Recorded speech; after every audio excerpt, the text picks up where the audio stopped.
All right, I think I'm on live. Yes, I am. Everything is clicking. Ooh wee. All right, it's 12:07 a.m., but my placard says, thumbnail says 12 midnight. Either way, we're pretty good. It is February the 26th, 2026. 2026 is a universal one. You add that to February, which is a 2 month, you get three. And then you add that to 26 and you get 29. And in there, 2 plus 9 is 11. So this particular day, I'm kicking it off as a master number 11 universal day. 29 means the ability to follow through using your intuition and also allowing yourself to transform from an old way to a new way. And of course, there's various steps in between that all of us will take in order to create this transition. So, one of the things that's a little bit of numerology, but if you want to talk about more numerology, if you join me, you have to see me on here. You can always leave a comment, or if you see it in replay, you can leave your questions, in the message section here uh, for me, comment section. So here's the thing, I'm on here and I'm experimenting. This is late night creative pathwork meditations. My desire is to come on and share guided meditation, concepts of meditation, and also eventually get you into silent meditation because that's where you really want to be. When people meditate by themselves, eventually that's the chamber. You go into that area to receive your insight into meditation for yourself. And lots of things can take place. Some people have said, "Man, I felt like I was out of body." Well, you could have been, if you were laying down, it'd be a little easier as opposed to sitting up because sometimes your head might fall off to the side, it may fall back. And man, if your head goes back, that's a strain on your neck muscles, a strain on your joints, and so forth. If your head goes down, you lock your breath off through your throat. So we try to have as much control as possible. But what happens, the journey takes place within. The journey takes place within yourself. So here I got a thumbs up already. Thank you, whoever you might be. And one of the things I'm really excited when you know that I've joined another social media platform that eventually, I don't know if I'll get rid of Facebook, but it looks all right. I just saw where they explained things a little deeper. I went live tonight, but I forgot to share it out with the fan base community. So I may not see it for myself until later. And then one of the guys that I'm following, I think he called himself Silver Fox something. My cousin told me he used to be like in Atlanta and he moved to New York. He's like does fashion designs and things of that nature. And I think he joined in, wanted to come in, but I didn't catch the message fast enough because I got this small phone, I got a small hands. Maybe one day I'll switch up to a bigger phone so I can see things, or I'll learn how to run things through an iPhone. Well, anyway, this is all about meditation because I am a meditation instructor and I want more people to get involved in doing meditation. Looky here is Takia Mack. Hey, how you doing, sis? How's everything? So it's this opportunity to share more meditation. And as you know, as time goes on, with all the things that are happening in the world around us, we're finding that meditation is a very important practice and operation and method to put in place for ourselves on a daily basis. Now, I was on Fanbase live earlier, about an hour ago or so, because I'm trying to get adjusted to using that. And one of the things I really found out early, I just joined it February the 5th through my cousin, he told me about it, was that You don't have to wait. Like when you're on Instagram, you got to have over 1,000 followers before you go live. Fan base, go live when you feel like it. I have what, I'm following 5 people. I have 4 followers.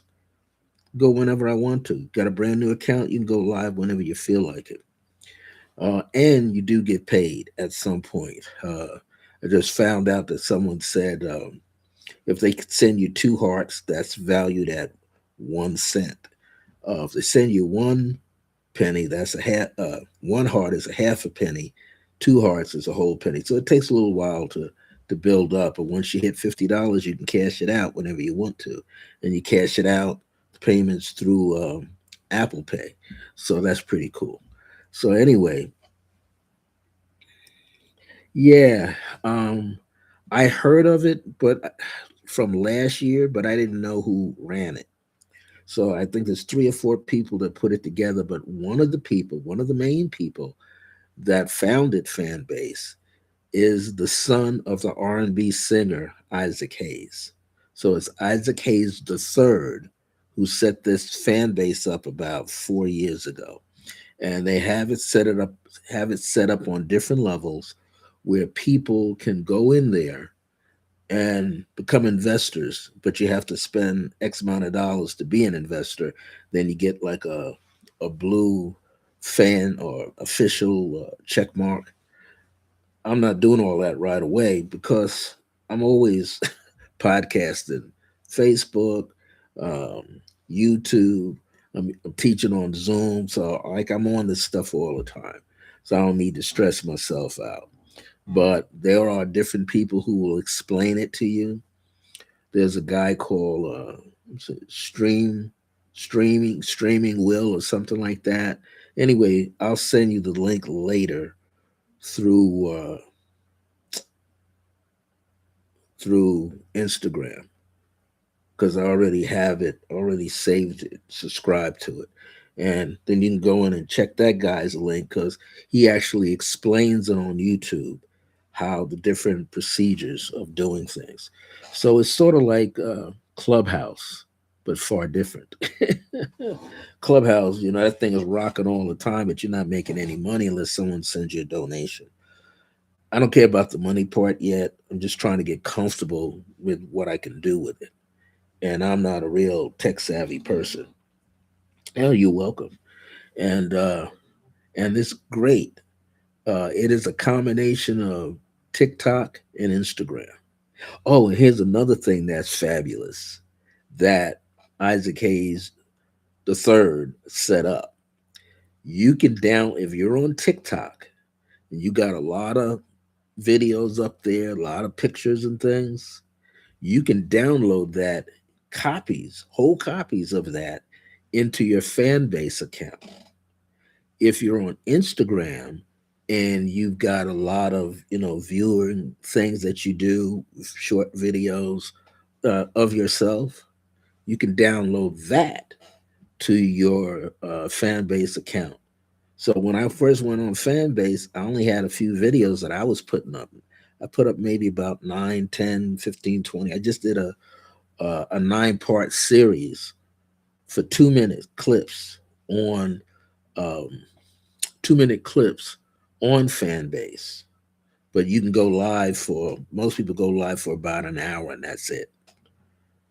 And you can build yourself up from there. So I think it's a fun thing because if you got something that people like, people don't know you, and all of a sudden they start knowing you, and you're following them with these little hearts.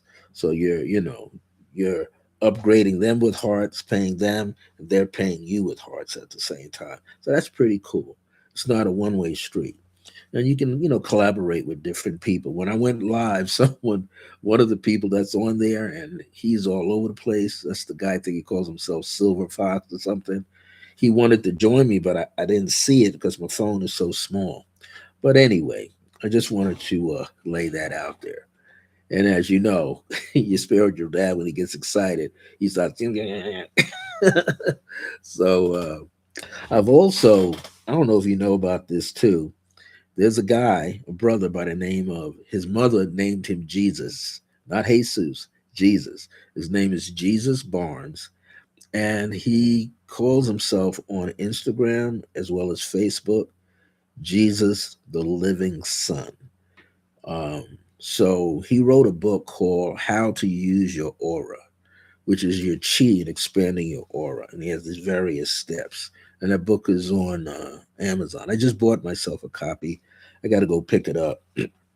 But here's the thing is he's teaching people all about the science of telekinesis. And since I've been following him a little bit since last year around October, now there's a whole bunch of people all over the internet, brothers and sisters who know how to work with the telekinetic energy. I mean, a lot of people worldwide. There's people in Asia, people in Arab countries teaching their children how to move paper on a little pin on a block of wood. There's a guy I saw. I think Jesus had it on his site. A guy was stacking styrofoam cups on a wall. He put, I think, a child's alphabet block wood onto a plastered wall, willed it on, then put a styrofoam cup over it, and then kept stacking it out. And I think he used a plastic cup. So it's very interesting. People using their mind to will things into action. And so I'm just taking my time, checking these things out. And for my age, hey, it's a new gift to myself. Next month, I'll be racking up the sun at age 74. So let's start off with some basic things about meditation. Why do we need to meditate? Why do people use meditation? If you think about it, people are seeking enlightenment, right? That's the big thing. People say, I want to become enlightened through meditation. Today's word is higher consciousness through meditation. One of the things I want everybody to understand is this is not overnight success. Also, this is you consistently devoting your time when you could do it. Sit down and practice your meditation, whether it's learning how to breathe for yourself, whether it's learning how to sit still, finding the right posture for yourself. Those things are important, right? You want to find out how to breathe. I'm going to make a little note for myself how to breathe. You also want to work with proper posture. Then there's the time of day. Then there's how many times a day. Well, here's the thing. My chair is like sagging, so hold on a second. I don't want to disappear out of the frame. So here's the thing. Breathing is important. We breathe all the time. You breathe when you go to sleep, you're breathing. You get up in the morning, you're breathing. Get cleaned up for the day, you're breathing. Go for a walk, go to work, constantly breathing. So we know breathing is important. If we're not breathing, it's almost like you're not alive. Now, when you get to a point where you can breathe, excuse me, get to a point where you can breathe correctly for yourself, you don't have to pant, through your mouth. You don't have to open your mouth and breathe. You can breathe through the nasal passage and let the breath out through the mouth a few times. That's one full cycle. Inhaling and exhaling is one cycle. So you can allow yourself to get into that. Yeah. Well, you take your time. Now, if you're able to get up at 4 a.m., that's good. I've done that too. Sometimes I did it for 30 years in a row. And then once I got out here, I came out here in Albuquerque in 2011. And in 2012, I was told to stop. And that was through my higher self to stop. Why? Because I've been sitting like a guardian in meditation. for world peace. That's what I was doing. When was I doing that? Between 3 a.m. and 5 a.m. every day, regardless. If I went out, had fun with friends at night, I'd come home and know that okay, you're gonna be getting up at about 2:30, getting yourself ready, and then you're gonna sit in meditation, silent. So what does that teach you from the beginning? Discipline. You develop and become a disciplined meditator because consistently, Tokia, you are right there. You're at that. You walk through the first door. It's a scheduled event for you. You get up and you meditate. People sometimes can, which is people have dream journals. You can have a meditation journal where you decide to write down what it meant to you when you were done. People say, well, how long should I sit in meditation? Well, the length of time varies. But if you want to build up to at least an hour, it should take, you can give yourself 6 weeks to do it. The first 7 days, you work at sitting in meditation for 10 minutes every day for 7 days. The next week, you add on another 10 minutes. So by you're in the middle of the second week and you're doing 20 minutes of time. Then the third week, you start with what? The third week, now you're cranking out another 10 minutes added on. So now you're 30 minutes in the third week. The fourth week, another 10 minutes makes you 40 minutes. The fifth week, by that time you're pretty comfortable. You got a regimen going on, a routine. And that fifth week, you're going 50 minutes every day. And that sixth week, bam, now you're at 60 minutes. And 60 minutes is pretty comfortable because sometimes that 60 minutes could feel like 30 minutes or 20 minutes. You're more relaxed. You don't feel agitated. I always tell people sometimes, well, I don't feel like meditating.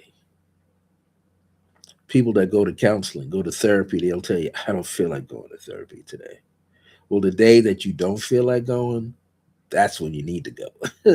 So it's with meditation. You're fighting it. You know, I got something else to do. Oh, I'm not gonna sit and meditate today. But when you don't do it, you feel something's missing. So you don't have to be hard on yourself. You let yourself go into the state of meditation.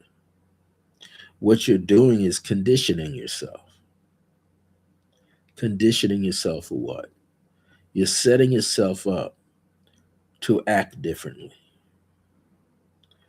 to react to things that happen to you or through you or from you to others in your life or things that have nothing to do with you.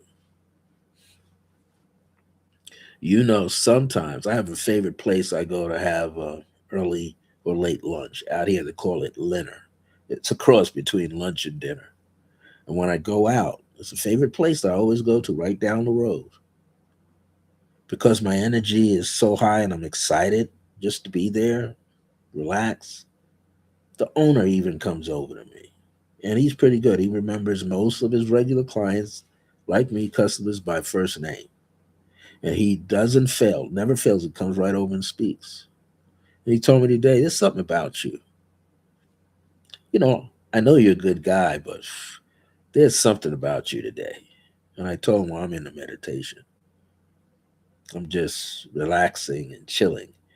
And he says, well, just keep it going because you feel bright.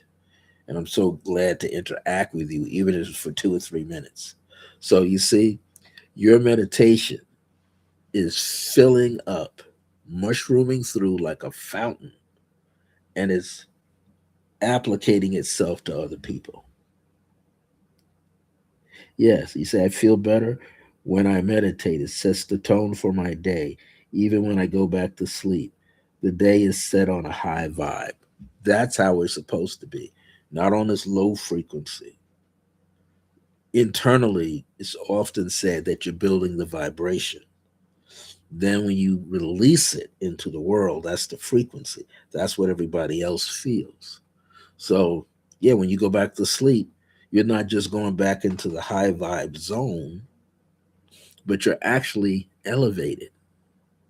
So each time your vibration gets higher and higher internally, and then it radiates outside yourself into your home. Now, if people are sensitive enough, but they're not trying to read your space, they're going to feel it. Somebody could drive down your street on a regular basis, going to their house. I don't know, something about that house. I don't know what it is, but every time I get close enough to this person's house, I don't know the person there, I just feel peace, at peace. They might say, I've even seen her come out of her house and go in her car. Something about her exudes peace. So now they're not going to miss it. They'll always make sure they go past your house, whether they see you coming in and out or not. They know that that's a peace haven, and it's something that you're radiating, the frequency going outside of yourself. So, yes, you want to spend as much time as you can. And once you get into this habit of meditating for yourself at whatever length of time, because if you can work yourself up to an hour, here's the good benefits, some of the good benefits. If you can't sit for an hour, you got so much energy flowing through your body that if you sit for 10 minutes, 20 minutes, 30 minutes, all that 60 minutes gets compressed into that time frame. And it makes that time frame that's shorter even more powerful and more dynamic than if you were sitting in there for an hour. You could meditate with plants if you want, having plants around you. Sit out in a garden or something, sit on a porch and just chill. Everything in nature also responds to your meditation. Bees, butterflies, dragonflies show up because you're radiating this energy. They can feel it. And if you remain calm in your breathing, they'll land on you and they're feeling something. Now, if you're not outside with clones on your body, then they'll just ride past you. But if you got something that's sweet on your body, to them, you're like a huge plant. What flower is this? And they'll make their presence known. Well, well, well. Here we have Melanie Hall. How you doing, Melanie? Melanie lives in Australia. This is her time, so it's morning time, really, or maybe afternoon time. Good, good. So this is all about meditation, late night meditation. Sometimes I have a habit of being up late, 6:30 p.m. Okay, so I have a habit of being up late, and since I have this habit of being up late, I'm going to try my best to take advantage of this late night to try to come on at midnight USA time. Today is the 26th of February, 2026. 2026 is a 1 or 10, if you want, universal year vibration. We add that to the number 2, and that became a universal 3 for February because we're still in February. And then today's date for us is the 26th. So then this becomes a 29 slash 11 slash 2. So it's a master number 2. And I believe since you're a day ahead, perhaps, if you happen to be a day ahead of us, Melanie, then it's a 3 uh, universal day, something like that. If not, then you're probably in the same time. If it's 6:30 p.m. for you, then we're on the same day. So, which then makes it a master number 11 universal day. Now, I'm talking about mainly meditation, the benefits of meditation. Okay, yep, same day. There you go.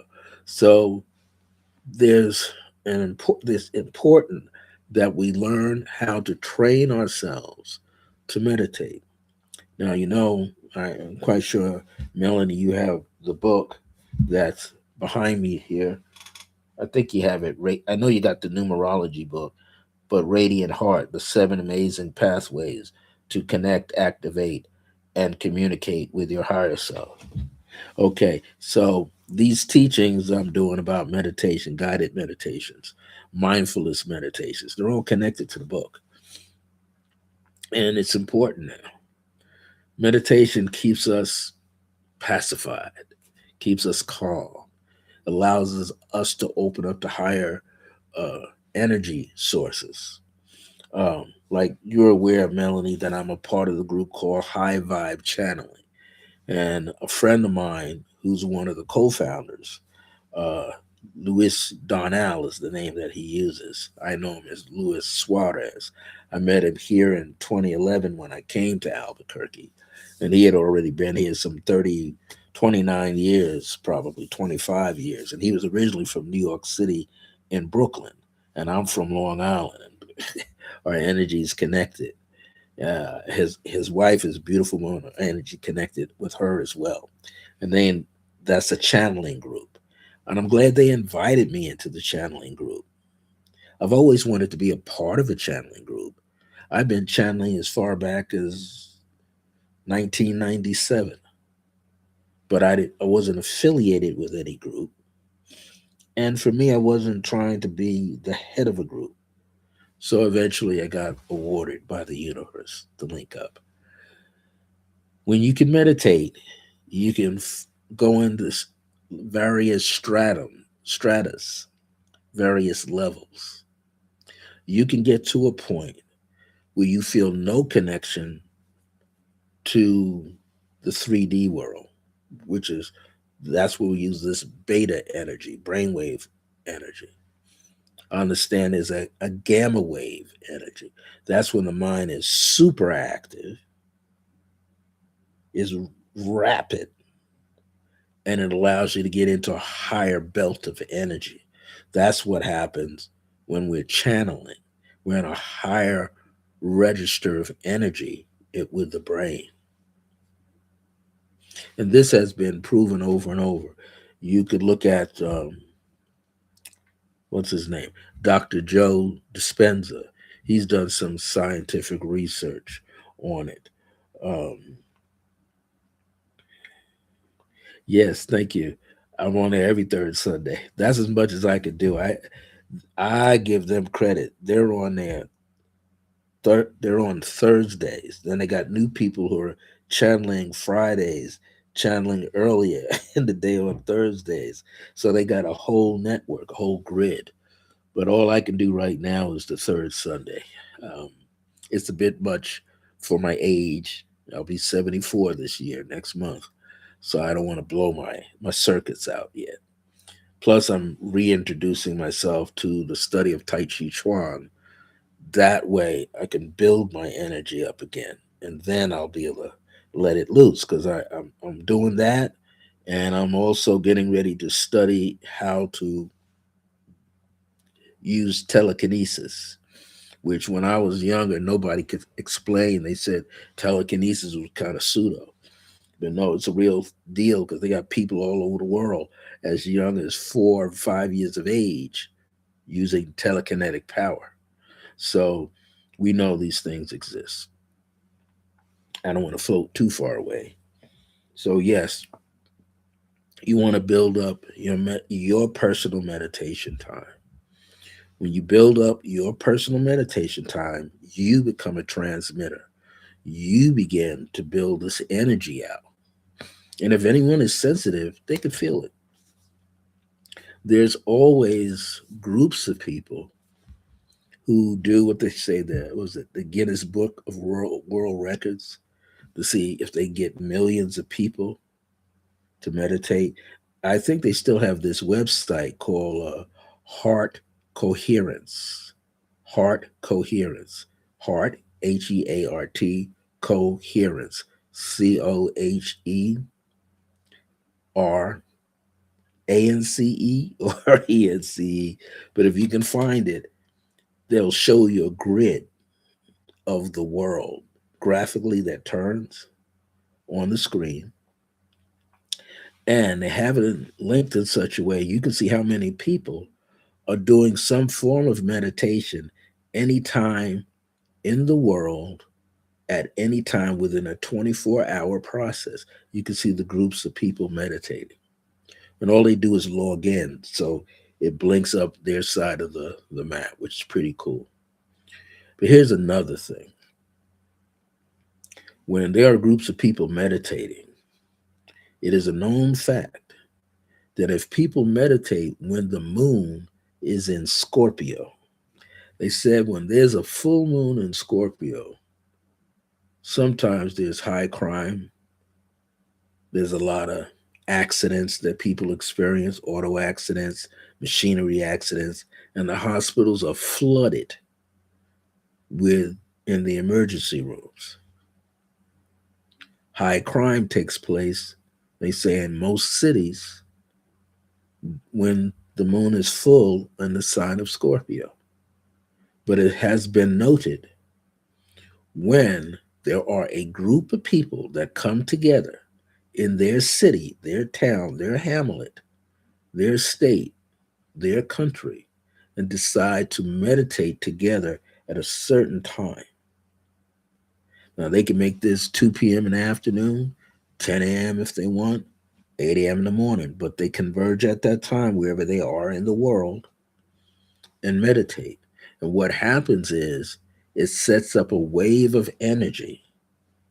Remember, people are building up the vibration on the inside, and the intention is to release it into their communities.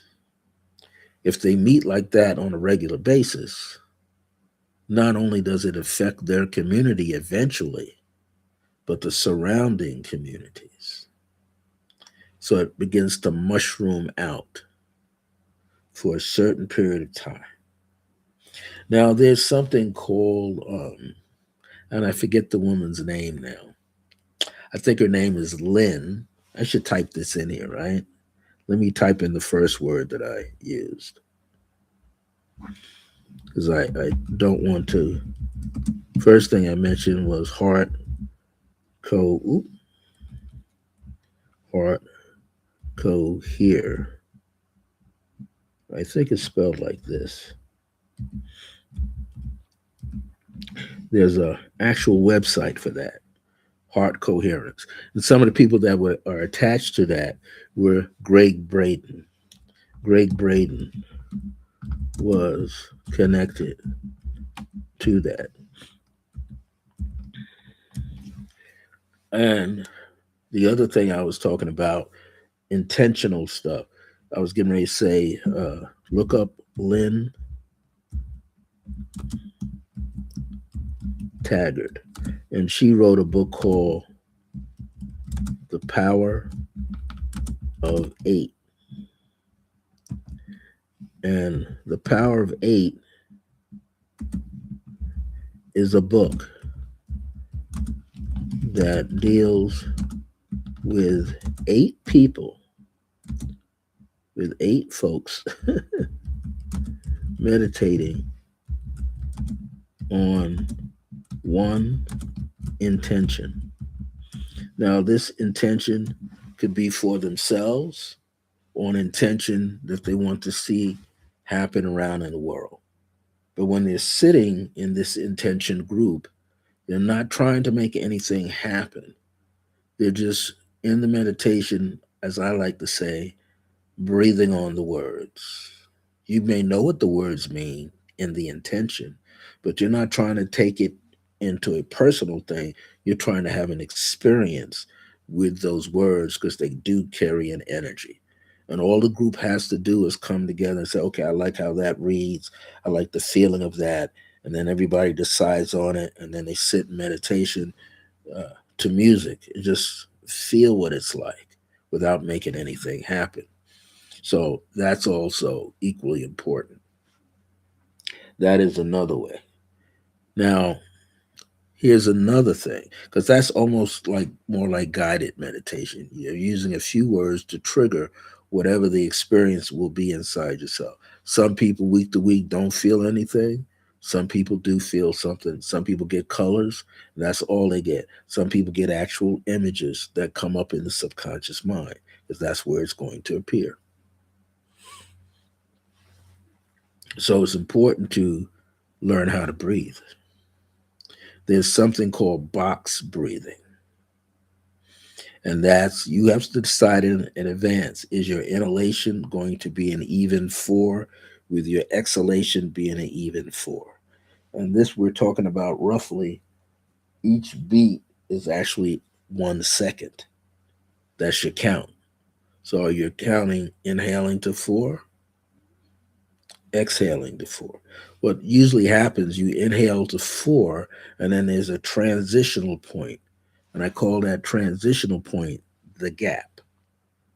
Now, what is the gap? Because this is important. When you are breathing on a consistent basis, counting into the count of four, 4 seconds, fifth section is the gap, and then you exhale. And then you exhale 4 seconds, and at the bottom there's a gap, and then you inhale. With those rhythmic points called a gap, what happens eventually is that's where you meet up with your higher self, that part of yourself that knows everything dynamically. You start feeling its presence in the gap. So it's sort of like you're inhaling, and now as you're getting ready to exhale, in the gap is your higher self inhaling. And then when you complete the exhalation in the gap, the higher self exhales, and then you're inhaling. So it's like this braided form of breath work that's going on. And it's a very unusual feeling, but eventually you grow accustomed to it, and it really expands your awareness. You start to remember. You start to remember, why do you think you came into this world at this time? You start seeing beyond the everyday relationships, parents, siblings, life partners, ex life partners, so on and so forth, your neighbors, your country, politics. You eventually go beyond that because those things in the metaphysical and spiritual world are considered mediocre or ordinary. Meditation lifts you into the extraordinary. This is where you find yourself. So, this is why I always say to all my students, no matter where you are in the world, you can't rush the process. One of the things that's going to happen is your personal ego takes a back seat. So, what do I mean by that? You're not going to be concerned about being out front. Yes, you're not going to be concerned without being out front. Like, look, I'm here, I'm in meditation. No, you start to take on your humility cape. You start, even though you're humble now, but when you're in meditation all the time for yourself, you grow your humility. Now, here's some other things that happen when you're in meditation. And the reason why I'm couching this before we go into a meditation is I want you to be aware that you're going to have different experiences at different times, or let's call these experiences fallouts. You know, you can sit in meditation and all of a sudden you have a flood of tears. And at first, you may not know why you're crying. But if you attach your feelings to the act of the tears, your heart, your heart knows. Your heart is connected to your higher self. Your heart knows. It knows that, hey, you got some tears in here impacted from years ago, going back to your childhood, your teenage years, your early adult stages, to a few weeks ago. We got to flush them out, got to get rid of them. And you say, I'm not ready to get rid of them because I'm in pain. And the higher self goes, don't worry. Not only am I here, not only am I you, but we have a variety of angelic vibrations to assist you, to support you. We have all your spirit guides to assist you, to support you. We have your immediate ancestors, family members that you may have had a very good connection with who support you. And there will be a few in there that on earth you didn't have a good connection to, but you realize, and they realize, they were just playing a role, acting as a catalyst to eventually catapult you into higher states of consciousness in the 3D world. So, what happens is through meditation, you free yourself from third dimensional thinking.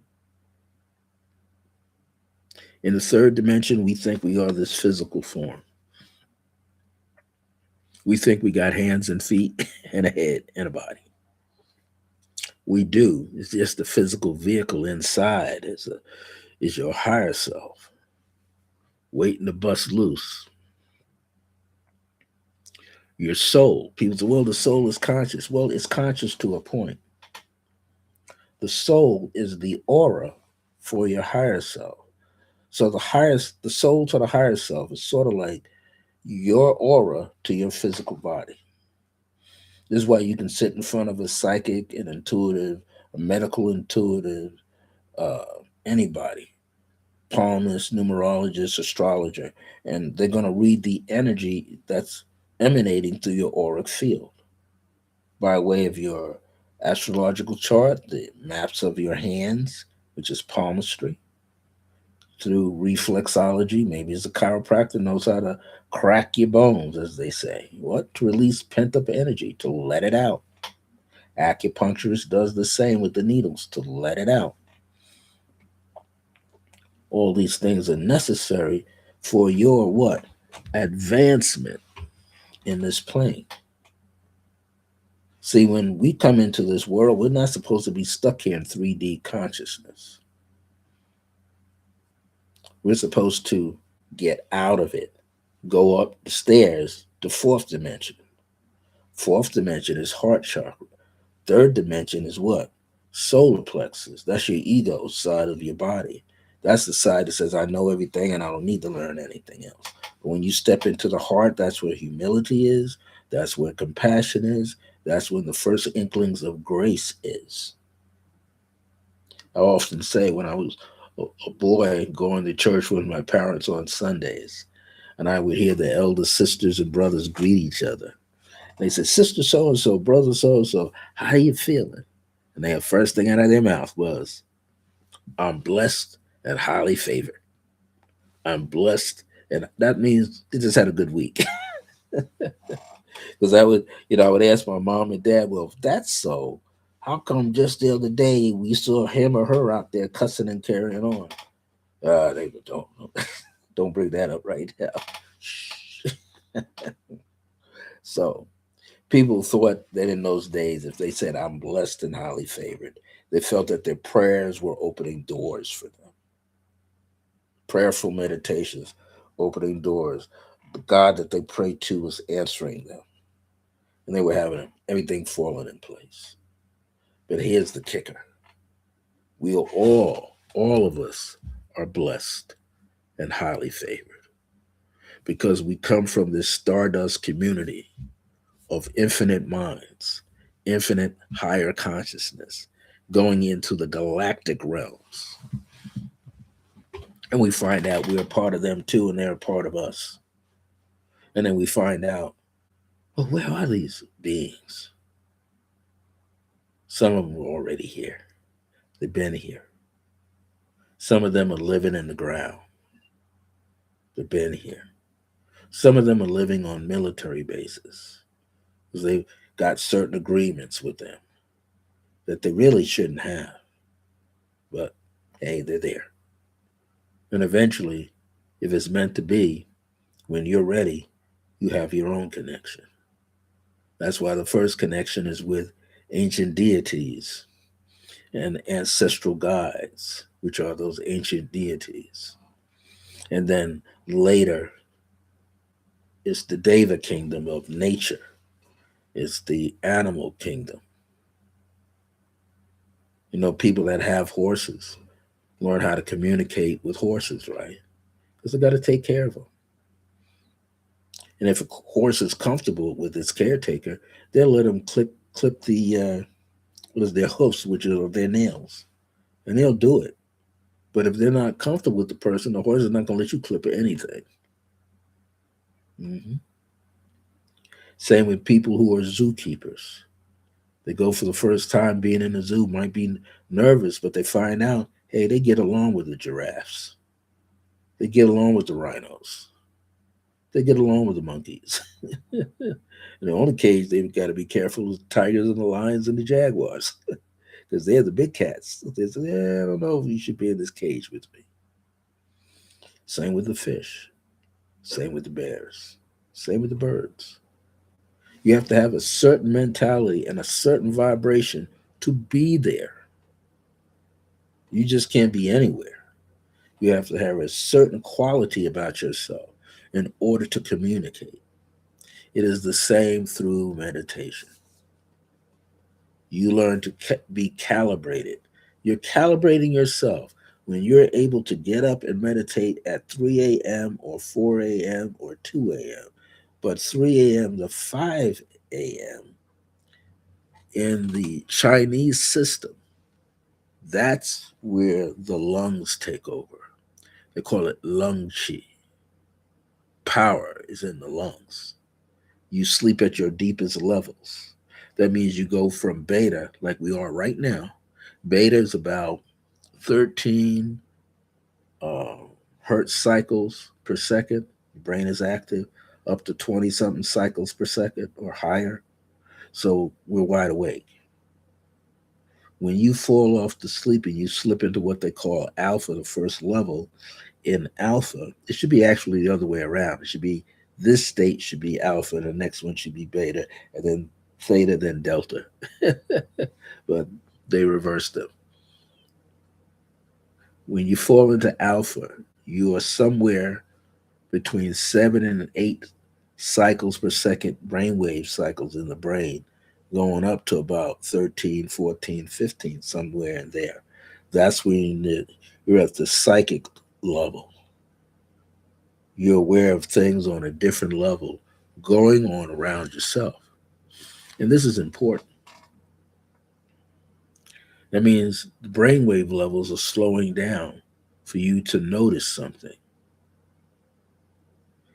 I always tell people when you're practicing meditation, be light on yourself. Be like a child. Be inquisitive. Don't be like a hard nosed adult. Don't be stubborn because you'll miss stuff. When you come on in there as a child, you will see things right in front of your eyes. I have seen before I ever saw a glance of the emerald tablets. I didn't even know what that was. This is way back in the 80s, 1980s, and the 1990s, when we lived back east, especially in the early 2000s. And I would see those green emerald tablets right in my head, right in the third eye, between the third eye, the base of the skull, and the top part, which is the pituitary. And I would see them. And the emerald plate, the only difference was the letters, the glyphs were in motion. And I was like, what is that?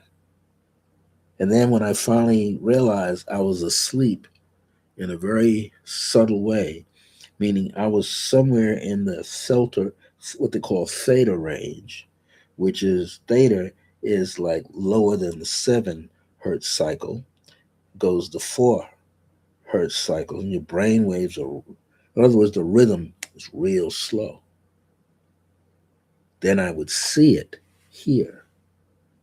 Then I would realize I would become lucid and realize I'm being shown something. Then it would slip away. And I'd go, darn it, what was that? And that's back in the early 1998, 99, 2000. I would see that. I didn't know what that meant.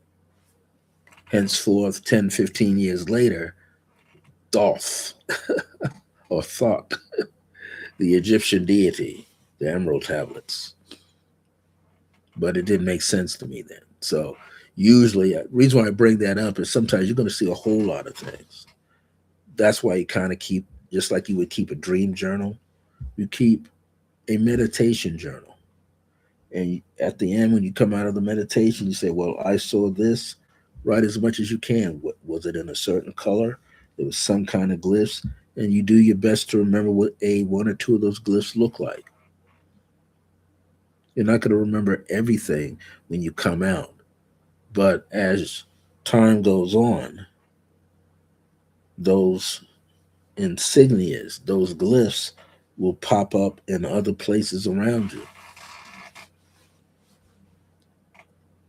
You go online and you start, what was that? Glyphs. And you just say ancient glyphs. When you Google it, ancient glyphs. Now you see some ancient alphabets and you start seeing them, right? And then all of a sudden, that's what I saw. Oh, wow, that came from the Phoenician time frame. Oh, that came from the ancient Egypt or Kemetic time frame. Oh, that came from ancient Italy. Oh, that came from Spain. You were seeing all of this, which means you were there. That's what it means. So when you see all these things that pop up in your meditation, they are somehow connected to the journeys of your soul. You want your meditation times to become just like your dream world. Eventually, when you're dreaming, you're having all these experiences, at some point you become lucid, Lucid.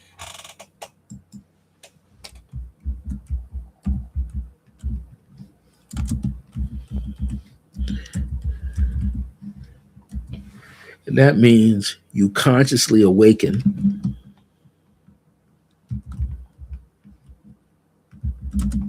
means that you consciously awaken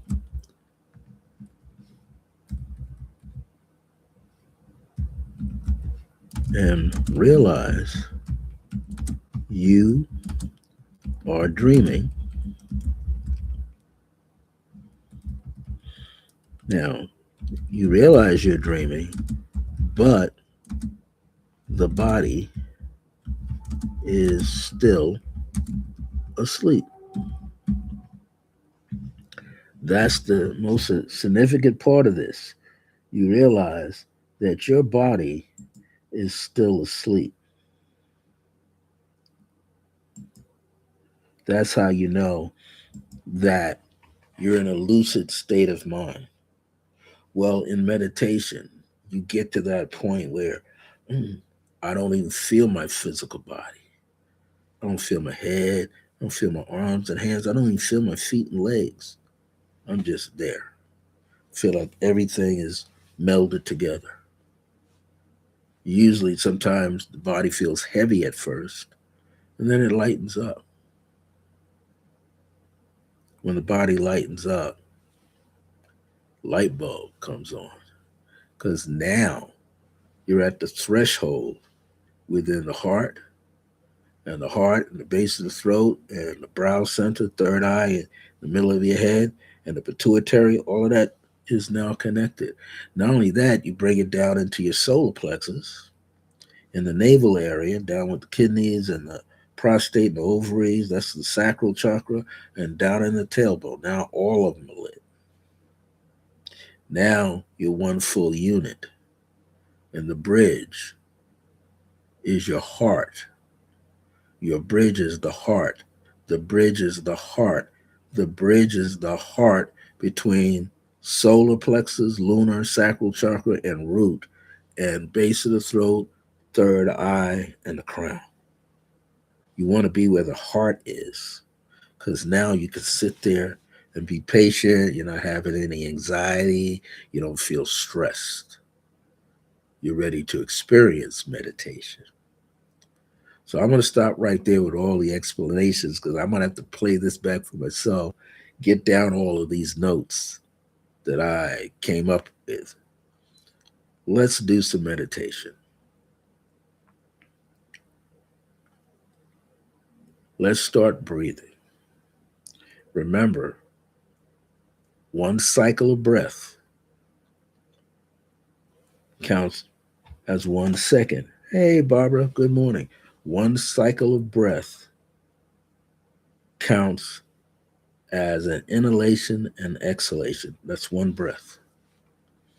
Now, if you want to do the box treatment, all that is like in your mind, inhaling up 4 seconds, going across 4 seconds, exhaling, going down, inhaling, exhaling. Or some people do it this way: they inhale four. If you're trying to do eight, they inhale 4 seconds, that gap, and they keep going.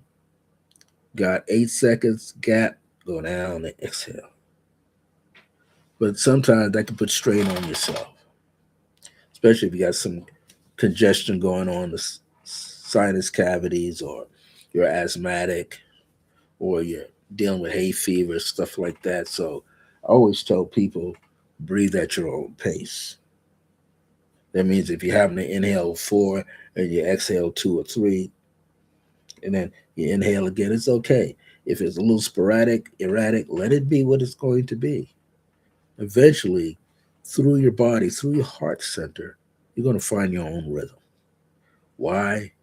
Because the heart is a living organic thing, like the billions and trillions of cells in your body. Organic. They know what to do, and they're doing it whether you're doing it right or not. They know. They're congregating together and they're in rhythm. So you just breathe.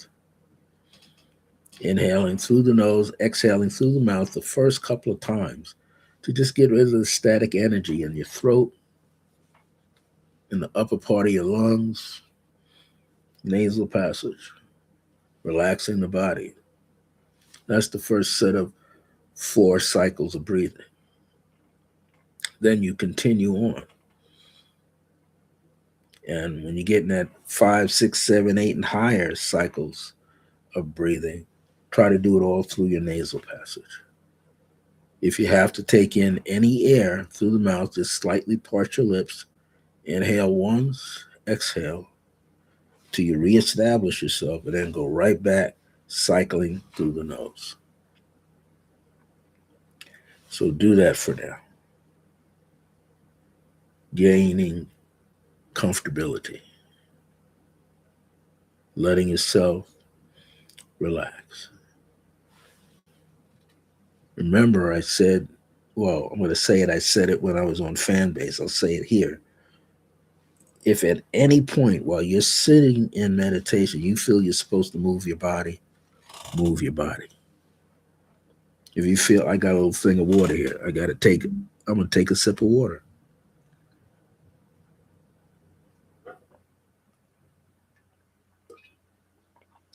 Because just like when you're sleeping, when you're meditating, the body goes through a cycle where it has to be continuously hydrated for it to work and be functional. So you have to do it sometimes. And I've had people say, well, maybe I shouldn't eat. Now I got to go to the restroom. Go do it. Especially if you're by yourself. Just go to the restroom. That's all. You're not going to lose anything. You may step out of the rhythm, but you can come back into the rhythm very quickly. Now, this cycle of breathing, if you can, 4 seconds inhale, fifth second is the gap where you transition, and then you exhale 4 seconds. If you can remember that, that's going to take you a long way through your meditations. Whether you do it in group, online group, or in person group, or by yourself.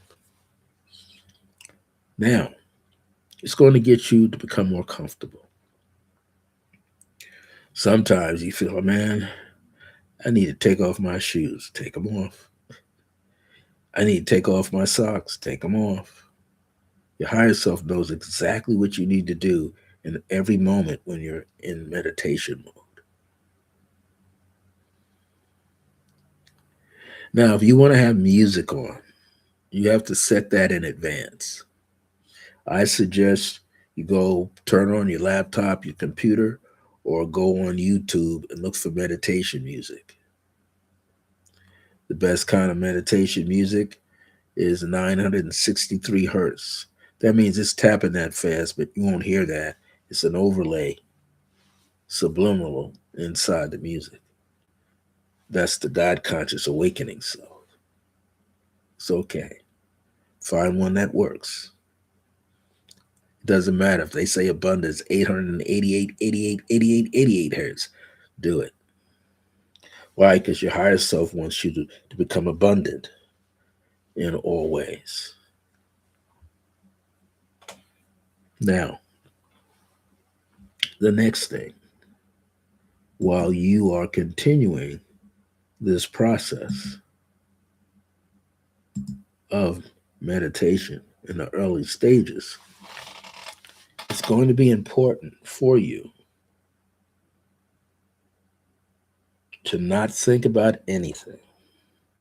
It's going to happen though. You might think about the light bill. Oh boy, I got to pay the light bill. Don't have enough money. Oh, am I supposed to go to the doctor or the chiropractor or the acupuncturist? I got to remember that. Oh, did I write that? You might go through that. But the best way is ignore it. The only thing you need to be aware of, and I always jokingly say this to people, if you're cooking food on the stove, in the oven, in the microwave, cut all that stuff off. Unless it's long term, like a crock pot or something, then you're okay. You can sit in meditation. In all cases, don't do any cooking. Don't drive your car. Don't ride your moped, your motorcycle, or any other gadget.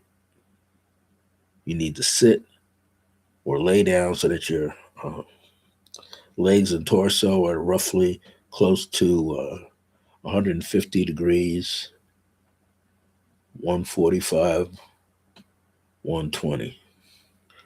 120 in the pelvis, legs to the groin. That's a good posture to do meditation in, but sometimes you might fall asleep. So it's best to sit up as straight as you can. Keep the flow going. That's important.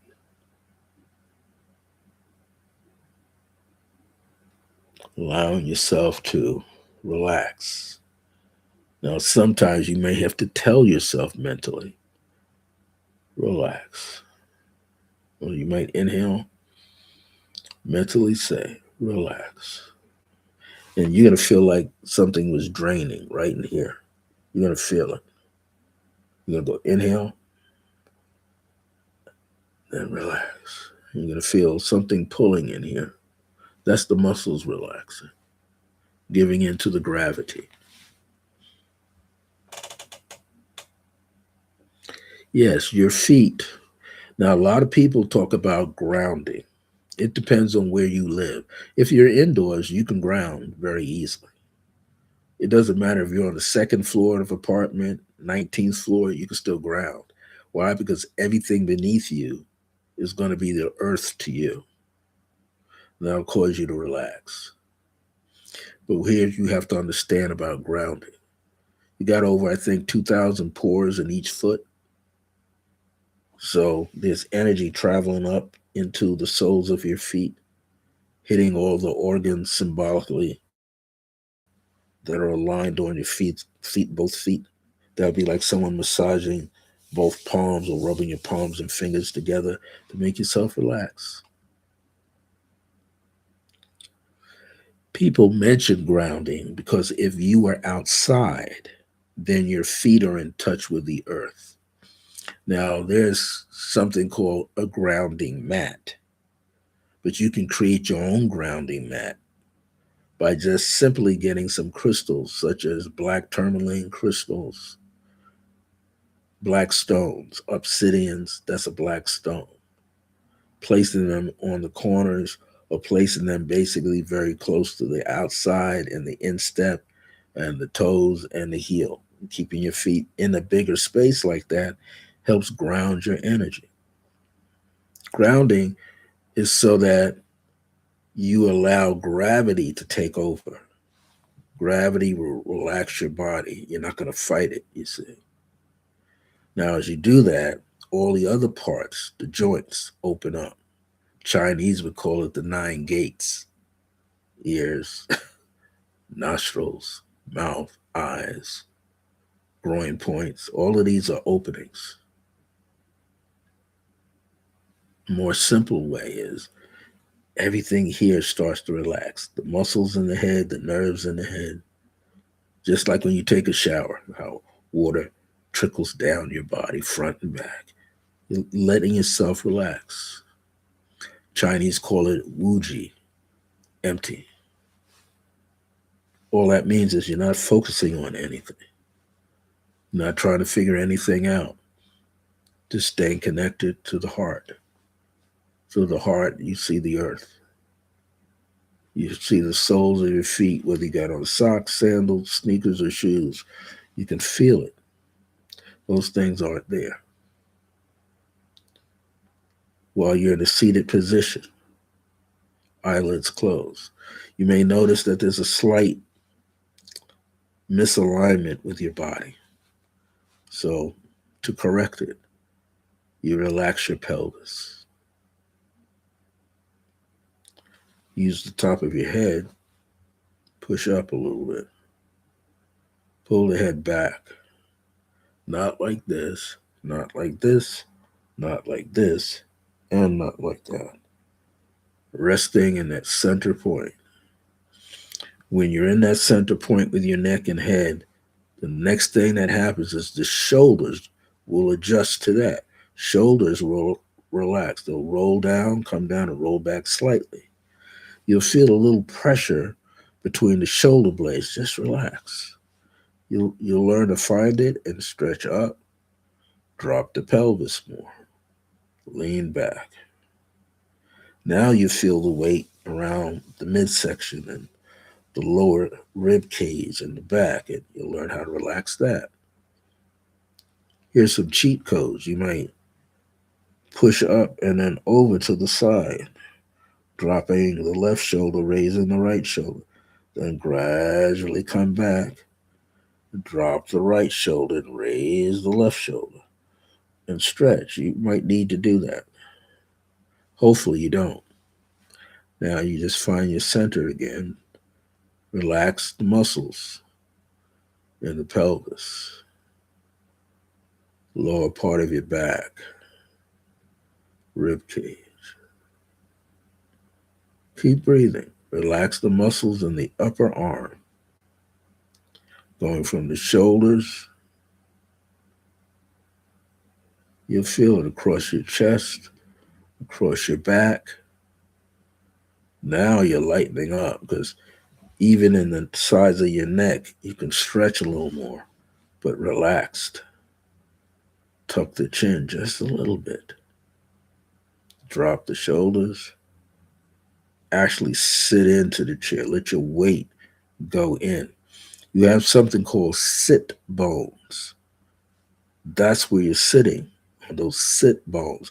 That's why sometimes you need a soft pillow underneath your buttocks so that you're not sitting so long. You need to cushion that a little bit. When the body is more relaxed, here are a few things. That tailbone, which was curved back, will start to curve in. There's a natural curve through your spine that will align itself. And the head will sit properly on the neck. Now, the muscles around the eyes will relax. You'll feel the tension roll off your eyelids. That's a good sign. You feel the tension in the cheeks on both sides of the nostrils. Your upper lip relax, and your lower lip around here relaxes. Your jawline will relax. Benefit: you'll breathe deeper, but you're not going to hold the breath. You're just going to let it out.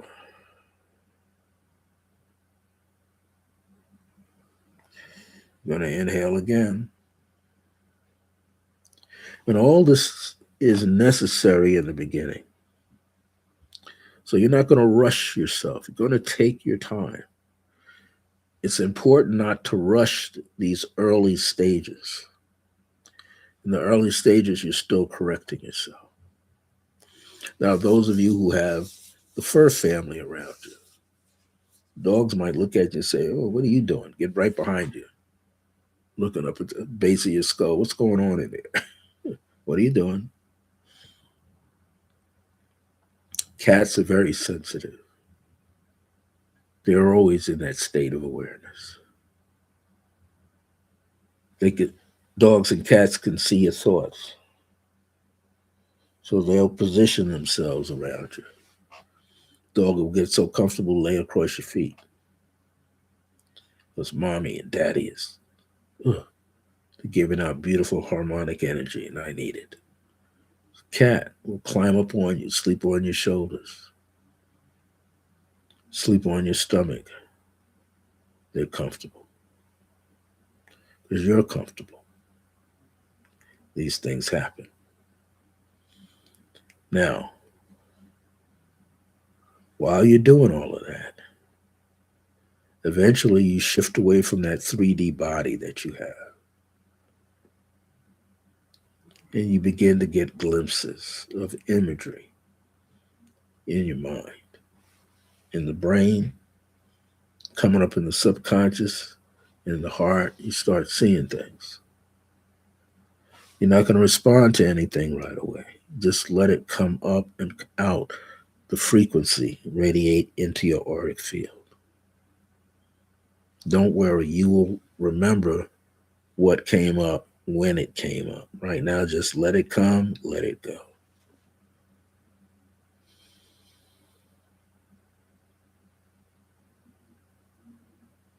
Now, I'm going to guide you into something.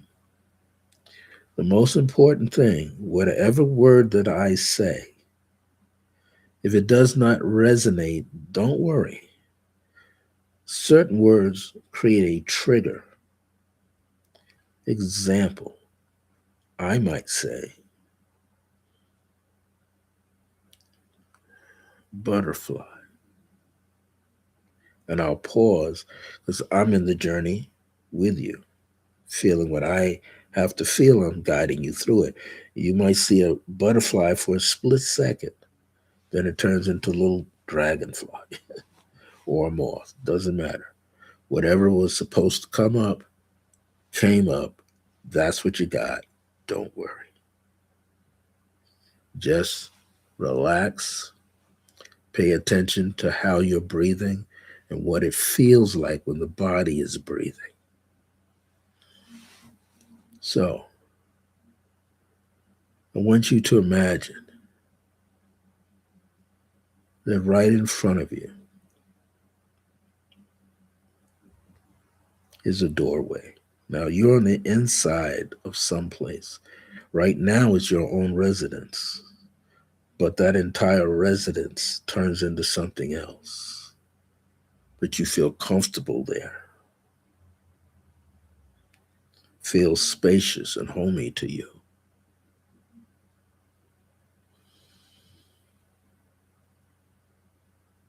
And who knows, you might notice some people in the next room. They could be asleep or they could be up talking. Doesn't matter. You're in your space.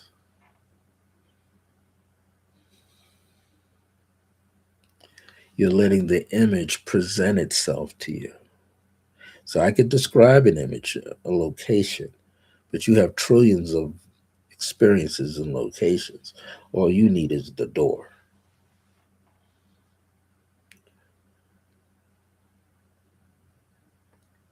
It might be a heavy, solid wood door, smooth or rough. It could have a glass doorknob or a doorknob that's made of gemstones. Whatever you are feeling, I want you to touch the handle of that door. You're going into another room, so usually you push the door in. If you are pulling the door towards you, that means you're going out, but you're not going outside of yourself. You're going within. So you push in. Begin to look around, feel around. How does the energy of the floor feels like to you?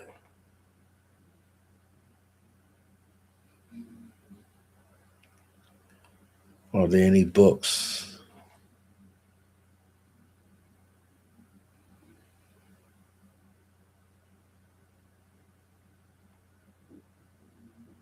And you're just going with the flow of the breathing and relaxing, letting it take you where it needs to take you.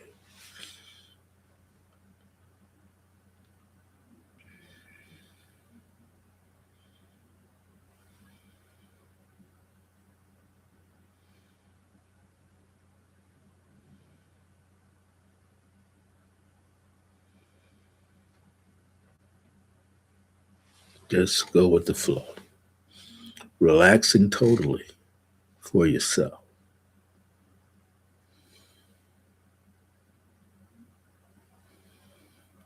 If you place your awareness into your head, you'll notice there's some energetic changes going on.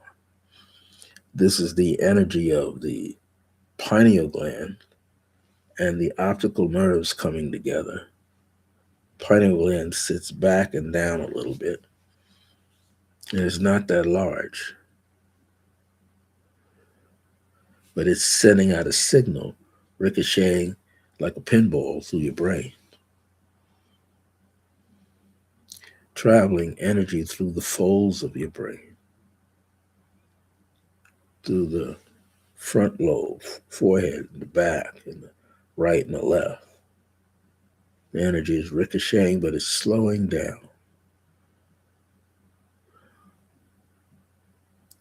Keep breathing.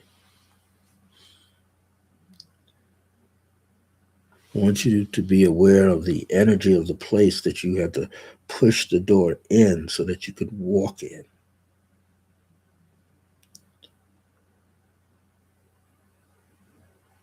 Now, there's all kind of things there.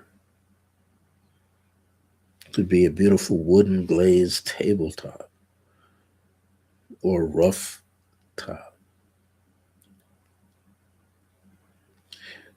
You might notice or feel the presence of gemstones, all kinds. And if you can, ask the David Kingdom, can you pick it up? Just say your name. First name is good enough. Greet it, hello, may I hold you? You'll get an immediate response, a slight twinge around the face. Almost feel like someone's tapping your shoulder. Tingling sensation could happen on the soles of your feet and the palms, but you're going to feel something very subtle.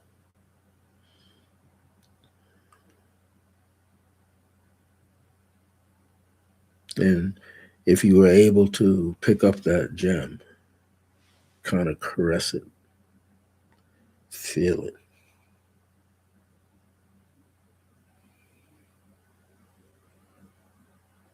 And you might find yourself throughout the journey touching that particular gem. There will be a reason for that.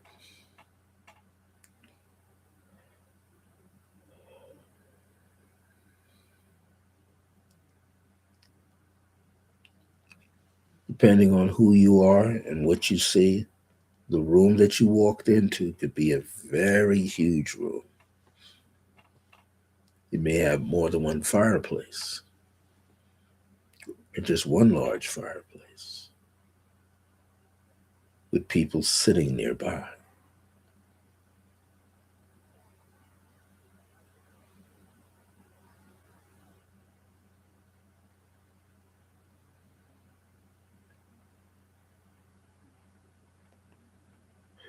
You feel comfortable here.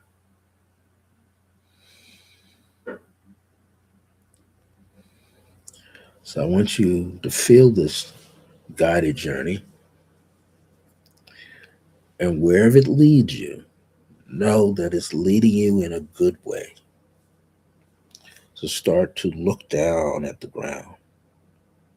What kind of textured floor are you walking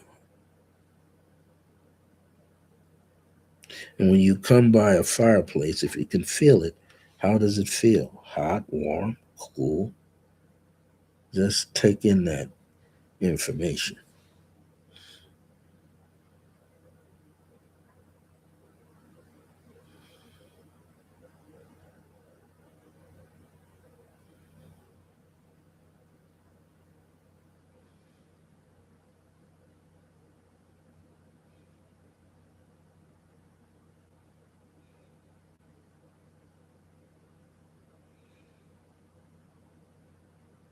Just take your time.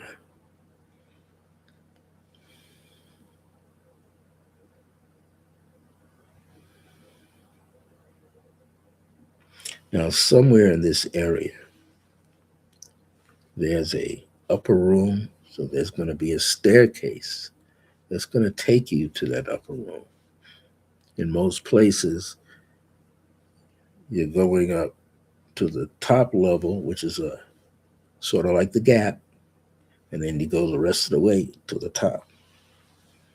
Let your mind see, your mind's eye, your pineal gland.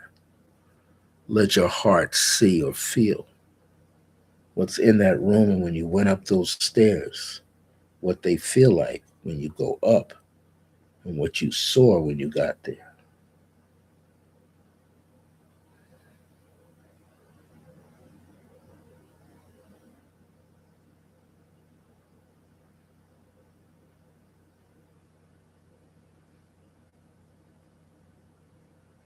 Just relax and see what's coming to you.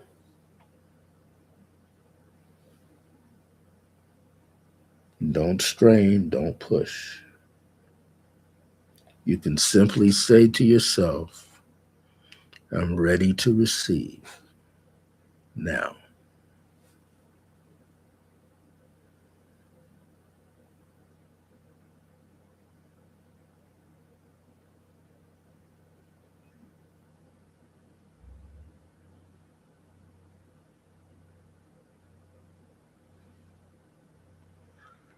When you do that, you begin to feel a sense of knowing. There's a reason why you're up there. What does it equate to?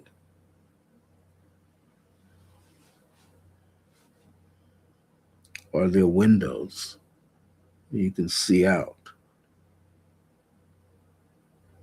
Is there a mirror that when you look at it, you see yourself?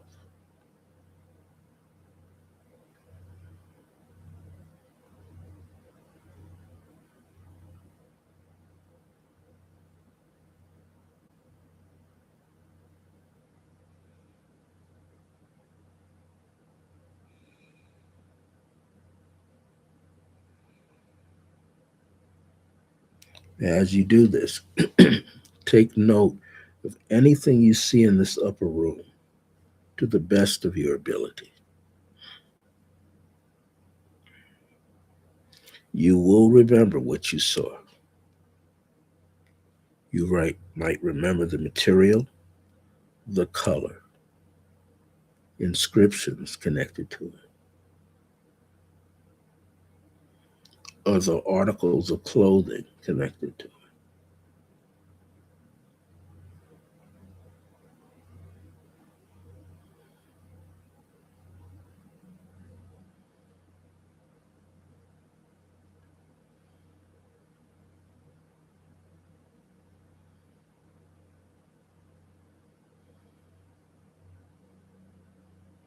Just relax. Don't force it. You have your heart center as the key. Just relax.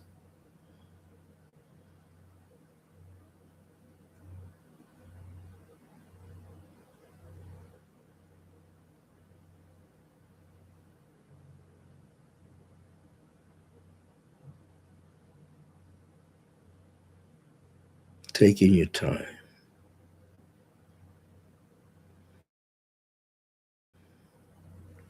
allowing yourself to make that connection between those powerful sacred points on your head.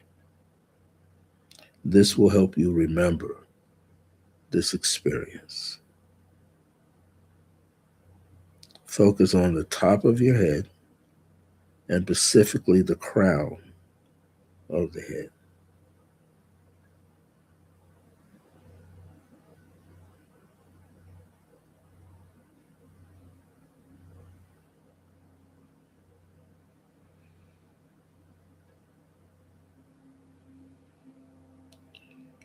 Now, if your body begins to tingle, doesn't matter if it's just one finger or a whole hand, or you feel something on your face, usually it's another being that's connected to you, so have no fear. One of your guides is present. They will either tap you on your right shoulder or your left or your hand, which will be a signal that we're coming back. So give it a little time.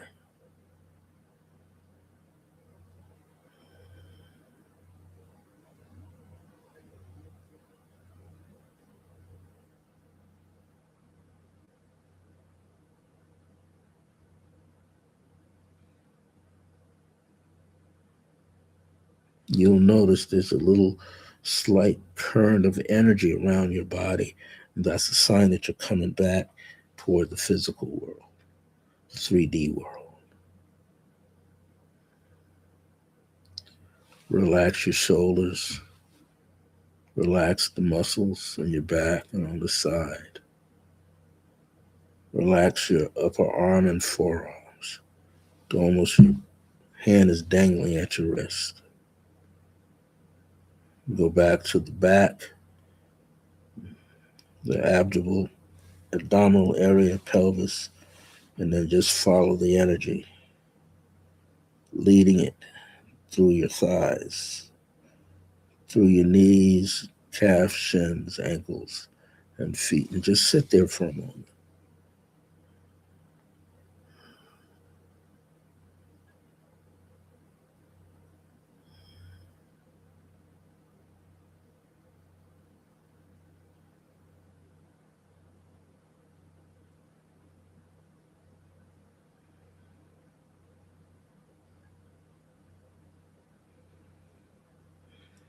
Now, as you begin to come back, just keep breathing, focusing on the heart.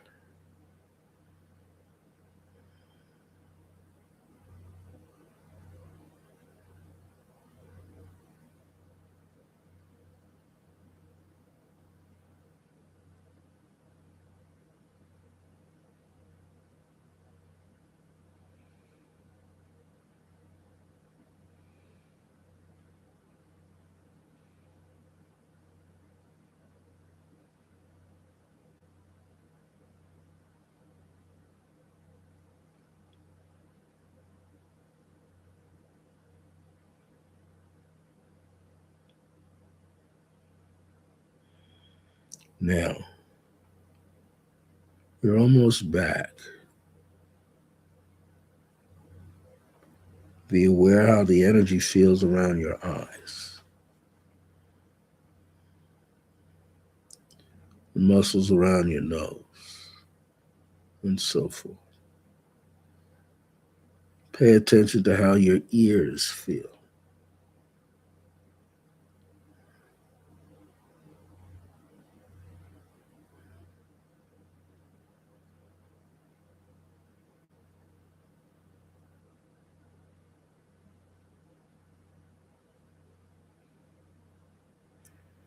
Now, I just want you to relax into this feeling, whatever it felt like to you, and just enjoy it.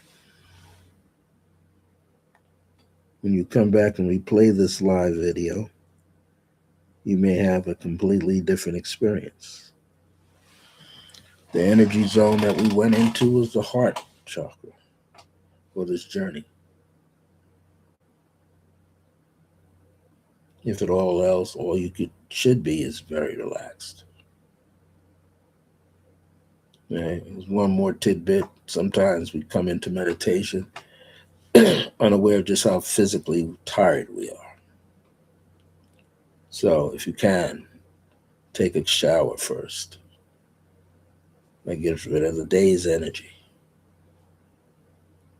So you could sit in meditation because warm water, heat, relax the muscles. Already did that. Release through the soles of your feet. You already did that.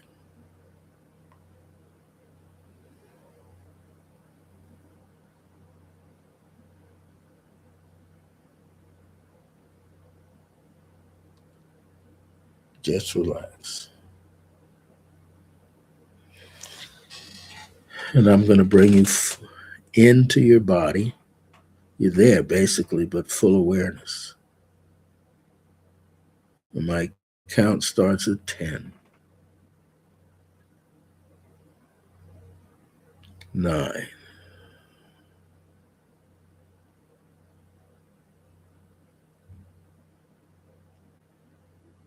8,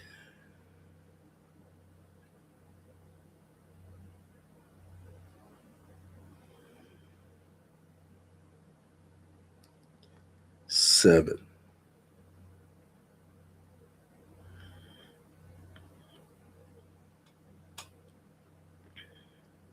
6. At this point, you can start to stretch a little bit. Keep your eyelids closed.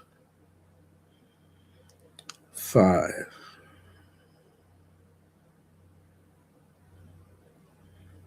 move your shoulders up and down independently or together.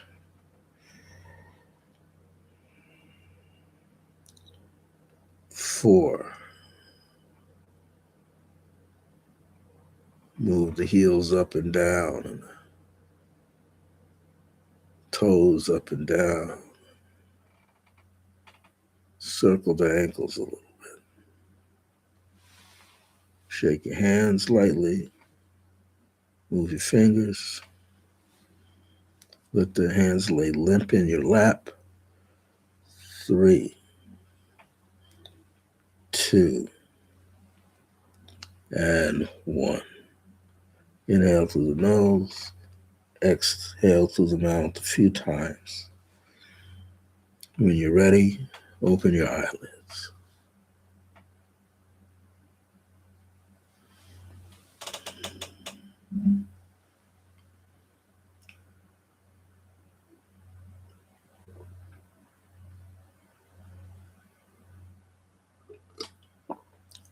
Have any water around you, sip on it. Some of the practices when people are in India and some of those who come here to the United States, sometimes when they do meditations, they ground everybody with dark chocolate. Give you a little piece of dark chocolate. Because you're using up a lot of internal energy. Plus, it acts as a way to have an internal ground because you're sucking on some dark chocolate. Or sometimes they will use a little bit of mint candy, one or two, just to let you know that you're back. Some people will drink a warm cup of tea or coffee, just to let you know that you're back. So, as you're doing this, does anyone have any questions?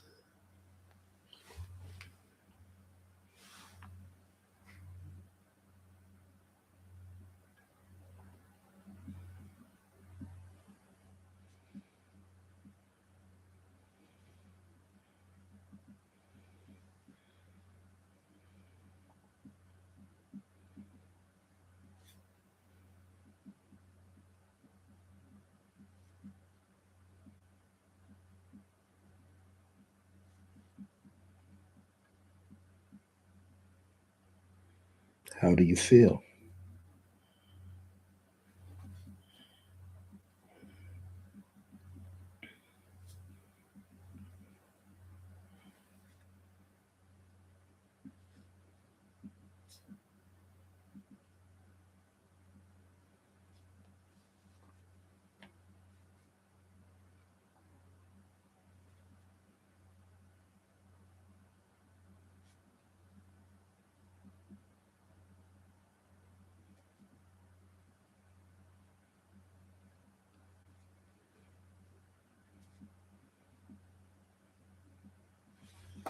So, how does anybody feel right now? For those of you on the East Coast, it is 3:43 a.m.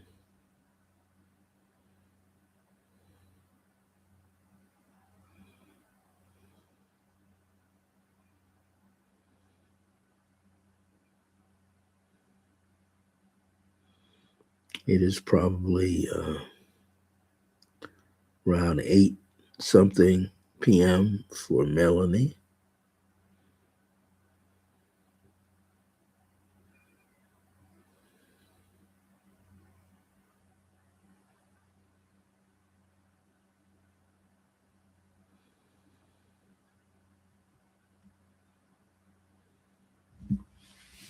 Maybe you all really left, but take your time. Good. Well, that's okay. He could feel the energy, Melanie. He said, I got to get some of that.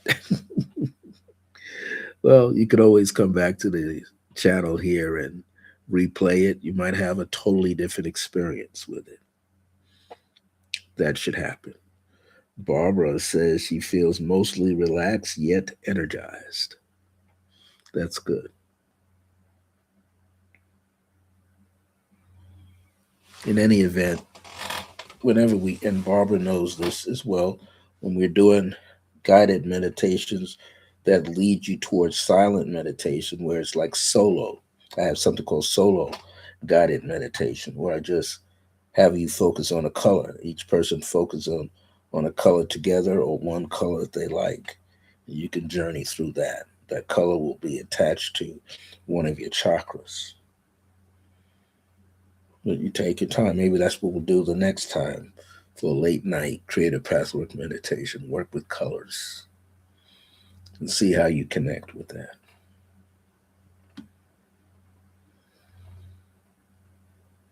Now, here's something else that happens too.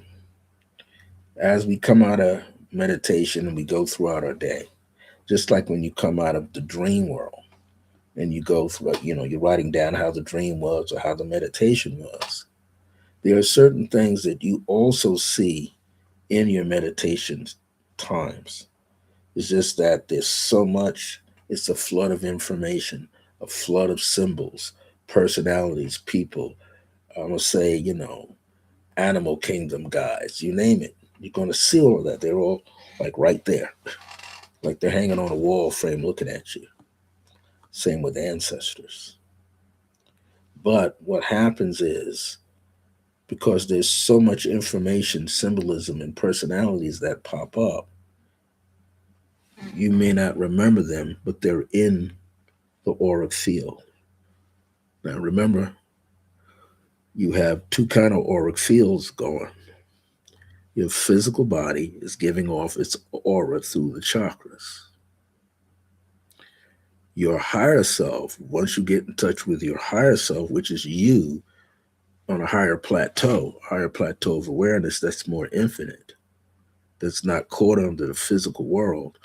When you have that experience, when you know that you're with your higher self and that you're becoming more your higher self, the soul energy is you, but that's the aura, that's the extension of your higher self that's going around and having experience. So you get past that thought, I'm a human being having a spiritual experience, or I'm a spiritual being having a human experience. Then you go, hey, I'm the higher self having the soul experience. The interesting factor is that you will gather these bits and pieces of information, categorize them. Later, they make sense.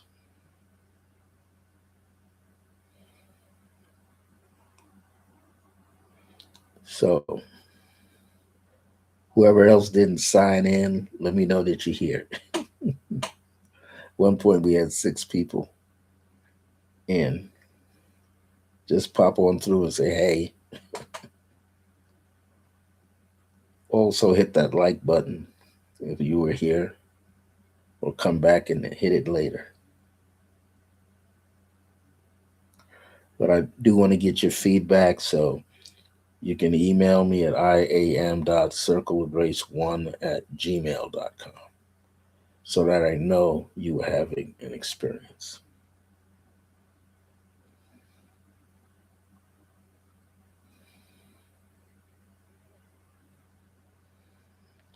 Allow yourself to relax.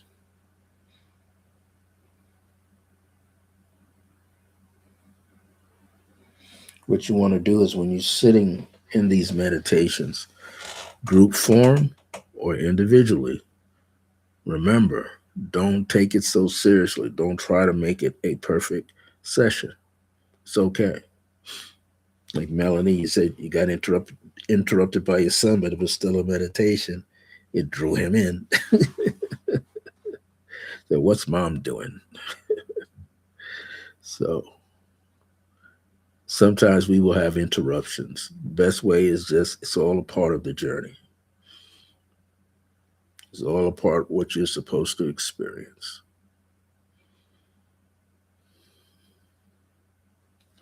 So for me, it is 1:49 a.m.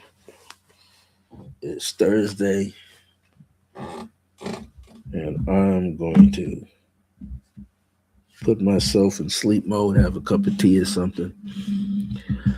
I don't know if anybody knows this. I hope I sent it out to people. Coming up next month, many people say that we're in Mercury retrograde right now, and the retrograde ends March 20th. So the very next day is something called ordinary people having meditation. People around the world are going to be meditating at a certain time.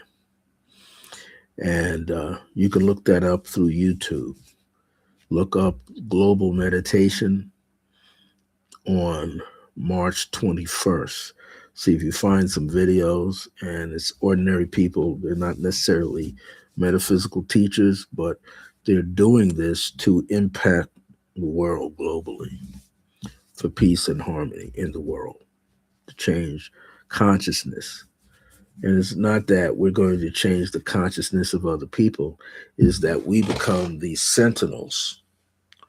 And as sentinels, we are releasing this energy into the world. We are birthing a new earth, helping the new earth come into being for ourselves. So it's getting us ready. Hopefully, what we will see is less nonsense, less violence, less political things that don't need to happen, but seeing globally humanity come together and shift the consciousness in the world, even through the children. Many children that are really excited about being born into this world, only 4 and 5 years of age, knowing things, is basically remembering, bringing us data from the other dimensions. So, I'm not sure when I'll be back, but I will be back. And this will be again late night creative pathwork meditation with myself, Brother Francis E. Revels-Bey. Just go down in the description, or you might see the fan base app link that I'm on. You can go in there and set up a free account. You don't have to do anything else, and you can see what everybody else is doing. It is TikTok and Instagram married, and people interacting when they want to. So I'm gonna say goodbye. I'm gonna say good nighty night. Yes, thank you. Uh, until next time, remember that divine grace is a blessing as we're alive and well in the age of remembrance. I'm saying good night to your higher selves, from mine to yours. Take care, everybody. Time for me to watch a movie.